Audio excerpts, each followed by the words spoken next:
सुरेश जी और साधना जी के 3 बेटे थे। उनमें से सागर और सिया उनके अपने बच्चे थे और मनीष को उन्होंने गोद लिया था। लेकिन अपने तीनों बच्चों में उन्होंने कभी कोई भेदभाव नहीं किया। गुजरते वक्त के साथ बच्चे पढ़ लिख कर बड़े हो गए। दोनों बेटों ने अपने पिता के कारोबार को ही आगे बढ़ाना चाहा और फिर जब बच्चे अनुभवी हुए तो सुरेश जी ने अपने कारोबार की एक और शाखा उसी शहर में शुरू की और उसे संभालने की जिम्मेदारी मनीष को दे दी। और फिर एक एक कर उन्होंने अपने बच्चों की शादियां धूमधाम से कराई।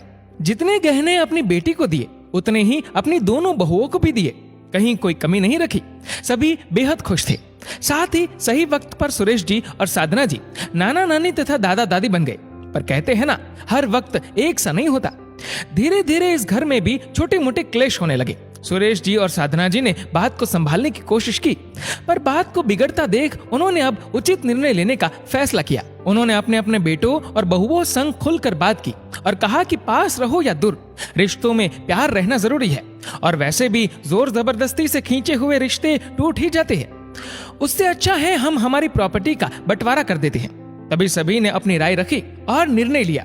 जैसे ही ये बात सुरेश जी की बड़ी बहन ललिता जी को पता चली, वह भी मिलने के बहाने उनके यहाँ आ गई और जब फुर्सत में आसपास कोई ना दिखा तो उन्होंने साधना जी से कहा, भाभी ये आपने अच्छा नहीं किया। साधना जी ने कहा, जी अब बच्चों की खुशी के लिए हमें ऐसा करना पड़ा, वरना हम ऐसा क्यों करते भला। ललिता जी ने आगे कहा, नहीं भाभी, आप मेरी बात समझी नहीं। मेरे कहने का मतलब है, आपके पास हमारी खानदानी जमीन जायदाद है, भैया का इतना बड़ा कारोबार है, फिर भी आप लोग मनीष को केवल 4 रूम का घर और दुकान ही दे रहे हो। ये तो उसके साथ नाइंसाफी हुई ना। तभी साधना जी ने कहा, आपको क्या लगता है जीजी कि हमने मनीष के साथ भेदभाव किया? जीजी, आपको याद है ना कि मनीष हमें किन हालातों में मिला था?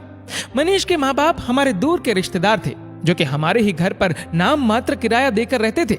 पर मनीष के जन्म के वक्त ही उसकी माँ चल बसी और कुछ दिनों बाद उसके पापा भी बिना किसी को कुछ कहे ये घर छोड़कर चले गए थे। तब बेचारा मनीष नन्ही सी जान अकेले ही घर में रोता रहा। तब हमने ही उसे संभाला था। उसके पापा की खोज की और साथ ही साथ उसके करीबी रिश्तेदारों से भी बात की, पर सभी ने उसे संभालने से इनकार कर दिया था। और फिर हमारे 2 बच्चे होने के बावजूद हमने मनीष को गोद ले लिया।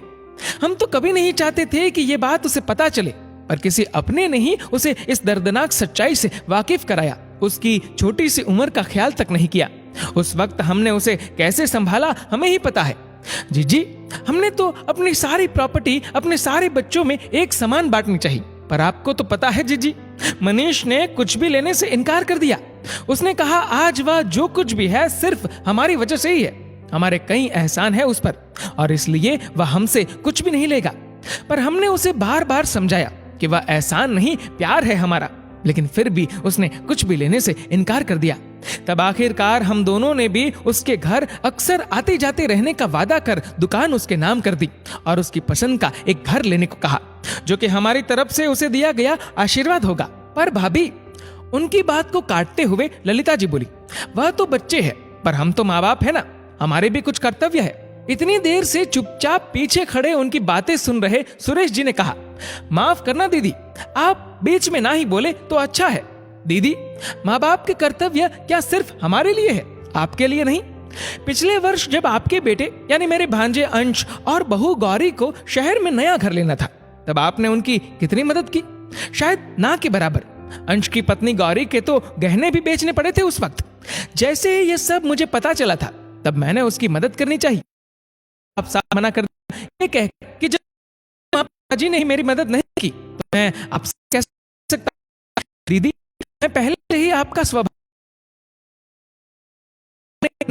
हमारे खिलाफ की, पर हम आपकी इज्जत इसलिए चुप है। रहो, खाओ पियो, इन घर की बातों के बीच में ना बोलो और हो सके तो अपना स्वभाव